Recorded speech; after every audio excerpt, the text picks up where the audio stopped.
কলকাতার হাওড়া ব্রিজ একমাত্র ব্রিজ যে ব্রিজটি একটি চাবির ওপর দাঁড়িয়ে আছে, আর এই ব্রিজটির কোনো পিলার নেই এবং এই ব্রিজটিতে কোনো নাট বল্টুও ব্যবহার করা হয়নি। জি হ্যাঁ, আপনি একদমই ঠিক শুনেছেন বন্ধুরা। আপনি কি জানেন যে এই ব্রিজটিকে রাত 12টা ও দিন 12টায় বন্ধ করে দেয়া হয়? কিন্তু এমনটা কেন করা হয়? আজকের ভিডিওতে আপনাদেরকে জানাবো কলকাতার বিখ্যাত হাওড়া ব্রিজ সম্পর্কে। হাওড়া ব্রিজ এতটাই ফেমাস যে যদি কোনো মুভিতে কলকাতাকে দেখানো হয় তবে সেই ফুটেজে হাওড়া ব্রিজ অবশ্যই দেখানো হবে। প্রথমবার 1874 সালে 22 লক্ষ টাকা খরচ করে কলকাতায় হাওড়া ব্রিজ বানানো হয়েছিল। তবে হাওড়ায় স্টেশন নির্মাণের পর এই দুর্বল ভাসমান ব্রিজটি দিয়ে আর কাজ চলছিল না, তাই 1922 সালে পাকাপাকিভাবে হাওড়া ব্রিজ বানানোর সিদ্ধান্ত নেয় বেঙ্গল সরকার। আর এই ব্রিজটি তৈরি করতে 26,500 টন স্টিল ব্যবহার করা হয়, যার মধ্যে 23,500 টন স্টিল দিয়েছে টাটা কোম্পানি। আর এরপর শুরু হয় এই ব্রিজটির ডিজাইন।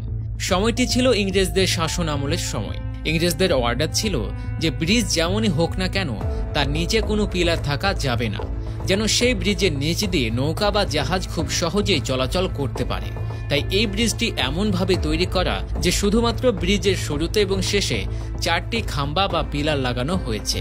আর এটি ছাড়া এই লম্বা ব্রিজটিতে কোনো পিলার নেই, এমনকি এই ব্রিজটি তার দিয়েও বাধা নেই। মানে 280 ফুট উচ্চতায় থাকা এই ব্রিজটি সম্পূর্ণ হাওয়ায় ভেসে আছে বলতে পারেন। আর এই ব্রিজটি প্রায় 15,000 ফিট লম্বা। এর অবাক করা বিষয় হলো যে এই ব্রিজটিতে কোনো নাট বা বল্টু ব্যবহার করা হয়নি, শুধু ব্যবহার করা হয়েছে ধাতুর তৈরি অংশ। এছাড়া এই হাওড়া ব্রিজ এমন একমাত্র ব্রিজ যে ব্রিজের কোনো উদ্বোধনী অনুষ্ঠান করা হয়নি, কেননা এটি নির্মাণের সময় দ্বিতীয় বিশ্বযুদ্ধ চলছিল। এমনকি দ্বিতীয় বিশ্বযুদ্ধে জাপান এই ব্রিজটিকে নষ্ট করার জন্য বোমাও ফেলেছিল, কিন্তু তাতে এই ব্রিজটির কিছুই হয়নি।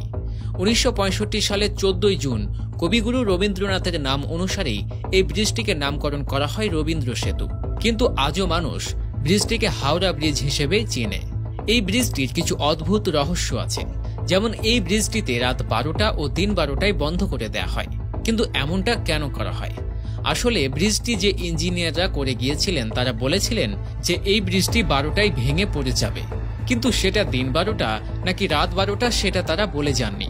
তাই ব্রিজটিকে রাত 12টা ও দিন 12টায় বন্ধ করা হয়। এছাড়া আরও কথিত আছে যে হাওড়া ব্রিজে নাকি গোপন একটা চাবি আছে, যেটি ব্রিটিশ কোম্পানি ইন্ডিয়াকে কখনোই দেয়নি। আর এই চাবি দ্বারাই এই ব্রিজটিকে ভেঙে দেওয়া সম্ভব, যদিও এই ব্যাপারটি সত্যতা কতটুকু তা জানা যায়নি। প্রিয় দর্শক, আপনি এই ব্রিজ সম্পর্কে কি জানেন সেটি অবশ্যই আমাদের জানিয়ে দিন কমেন্ট বক্সে।